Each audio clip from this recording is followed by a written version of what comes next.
आपके सामने कुछ क्वेश्चंस है, उन्होंने हमसे पूछा है। ये सारे क्वेश्चन सब इंस्पेक्टर में आए हुए हैं कभी ना कभी। पहला क्वेश्चन तो बिल्कुल आसान, अस्थायी भावों की कुल संख्या। देखिए यहाँ पे संख्या 11 है, 12 है, 10 है, 9 है, और हमने अभी रस देखे थे कुल 11 के 11 अस्थायी भाव। लेकिन जब तक कि आपको ऑप्शन में 9 रहे तब तक आप 11 पे टिक नहीं करेंगे। अगर ऑप्शन में 9 नहीं है तब 11 पे टिक मारना है, ठीक है। क्योंकि दो जो एक्स्ट्रा रस हैं वो कुछ ही विद्वानों का माना गया है, बाकी जनरली हम 9 तक ही देखते हैं। तो इसका पहला आंसर तो 9। क्लियर है बात। दूसरा है क्वेश्चन कि श्रृंगार रस का स्थायी भाव क्या है। तो आपको पता है श्रृंगार रस का स्थायी भाव क्या होगा भाई, प्रेम, रति। हास्य किसका स्थायी भाव, हास्य का। शोक, करुण का। उत्साह, वीर रस का। बहुत अच्छे। विस्मय स्थायी भाव है। विस्मय किसका स्थायी भाव है। अब देखें अगर हास्य रस तो हास्य का स्थायी भाव तो हास्य होता है। शांत, इसका स्थायी भाव क्या है, निर्वेद। अद्भुत, बिल्कुल सही। विस्मय का मतलब हुआ आश्चर्यचकित होना। आश्चर्य कब होंगे हम, आश्चर्यचकित जब हम कोई चीज, अद्भुत चीज देखेंगे। अच्छा, विभत्स किसका स्थायी भाव है भाई, विभत्स। अच्छा, विभत्स का स्थायी भाव घृणा होगा, जुजुत्सा। वेरी गुड, बहुत अच्छा। ये तो रस का स्थायी भाव है।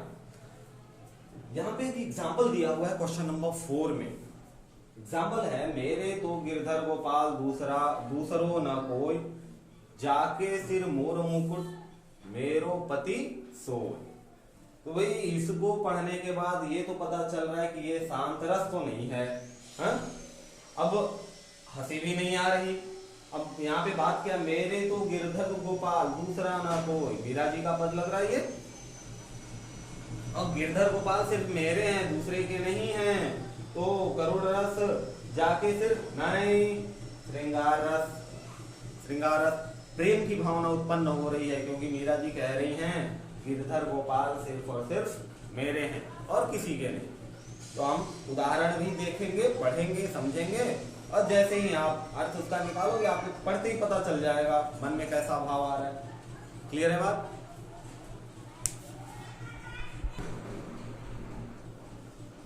हमारे पास अगला क्वेश्चन है, माधुर्य गुण का किस रस में प्रयोग होता है। माधुर्य गुण का किस रस में प्रयोग होता है। पहले हम देखें माधुर्य का मतलब क्या होता है। माधुर्य का मतलब है मधुर, मनोहर। तो मनोहर रौद्र और भयानक में तो मनोहर नहीं होगा। मनोहर होता तो ना भयानक लगता और ना ही गुस्सा आता। अब रही बात शांत की, शांत में शांत ही रहेगा, उसका कोई अपना मनोविचार ठंडा, बचा क्या, श्रृंगार। और मनोहर जब कोई जैसे नायक नायिका की बात किया जाए तो नायक नायिका एक दूसरे को माधुर्य भाव से देखते हैं, ठीक है। तो जहां पे माधुर्य आया, मनोहर रूप आया, मधुर शब्द आया, वो कहाँ आएगा, श्रृंगार रस। श्रृंगार रस का स्थायी भाव क्या है, रत। इसका स्थायी भाव रत। याद हो चुका होगा ये। अब यहाँ पे एक एग्जाम्पल दिया हुआ है, जरा देखिए। प्रिय पति वह मेरा प्राण प्यारा कहाँ है, दुख जल निधि डूबी का सहारा कहाँ है। प्रिय पति वह मेरा प्राण प्यारा कहाँ है, दुख जल निधि डूबी का सहारा कहाँ है। आई होप कि ये सुलोचना का लाइन होना चाहिए। मेघनाथ की पत्नी जब उसको गर्दन काट दिया लक्ष्मण ने, और राम ने कहा था कि उसका गर्दन जमीन पे नहीं गिरना चाहिए, क्योंकि उसकी पत्नी इतनी पतिव्रता है कि अगर उसका गर्दन जमीन पे गिरा तो धरती हिल जाएगी। सुना होगा आप लोगों ने रामचरितमानस या रामायण में है।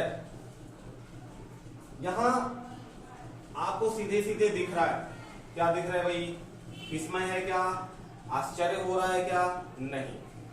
गुस्सा है, क्रोध है, बिल्कुल नहीं। ना ही प्रेम है, क्या है, दुख है, क्योंकि वो किसको ढूंढ रही है, अपने पति को। पति को ढूंढ रही है, यानी क्या है, दुखी है। और दुख का स्थायी भाव करुण रस का स्थायी भाव शोक। क्लियर है बात। पता है आपको, अगर पढ़ने की देर है तो टिक। ध्यान देंगे कि कभी कभी कंफ्यूजन हो सकता है। जैसे इसमें देख लेते हैं, उस काल मारे क्रोध के तन कांपने, उस का लगा मानो हवा के जोर से सोता हुआ सागर जगा। क्या लग रहा है, कौन सा रस होगा? करुण रस? बिल्कुल नहीं। अद्भुत रस हो सकता है, रौद्र भी हो सकता है और वीर रस भी हो सकता है, क्योंकि लाइन ही ऐसी है, पढ़ने पर उत्साह आ रहा है। लेकिन अगर ध्यान से हम देखें तो उस काल मारे क्रोध के, यहाँ बात हो रही किसकी? क्रोध की। मन में क्या उत्पन्न हो गया है? कवि के क्रोध। और क्रोध किसका अस्थायी भाव होता है? रौद्र का अस्थायी भाव होता है। क्लियर है बात?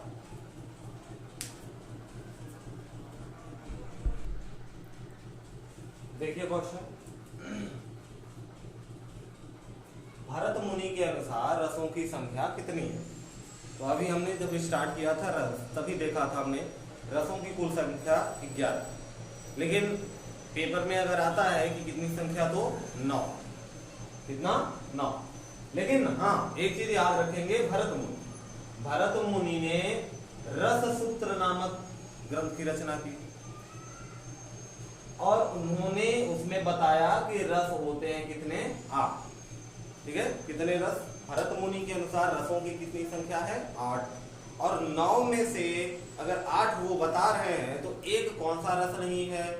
शांत रस की व्याख्या भरत मुनि ने नहीं की है, और ना ही उन्होंने शांत रस को रस की श्रेणी में रखा। एक सवाल और, भरत मुनि किस वेद के रचनाकार? देखते हैं आगे क्वेश्चन। अगर आपको आंसर पता है तो कमेंट बॉक्स में जरूर लिखिएगा। जो 4 वेद हैं, ऋग्वेद की रचना किसने की? धन्वंतरी ने। हाँ बिल्कुल सही, क्योंकि ऋग्वेद में ही आयुर्वेद के बारे में जानकारी है, तो ऋग्वेद के रचनाकार कौन हुए? धन्वंतरी। हाँ, ऋग्वेद के बाद आता है आपका यजुर्वेद। यजुर्वेद के रचनाकार हैं विश्वामित्र। भरत मुनि के बताइए।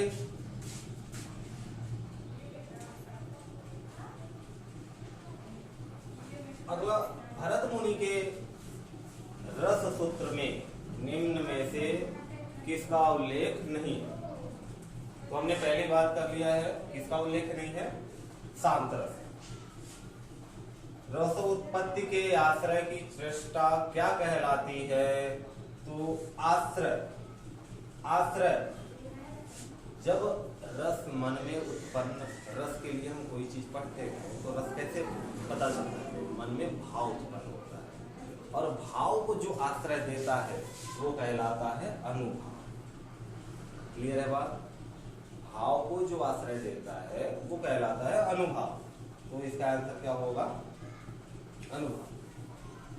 कवि बिहारी मुख्यतः किस रस के कवि हैं? पता ही है, किसके? श्रृंगार की सारी रचनाएं श्रृंगार रस के।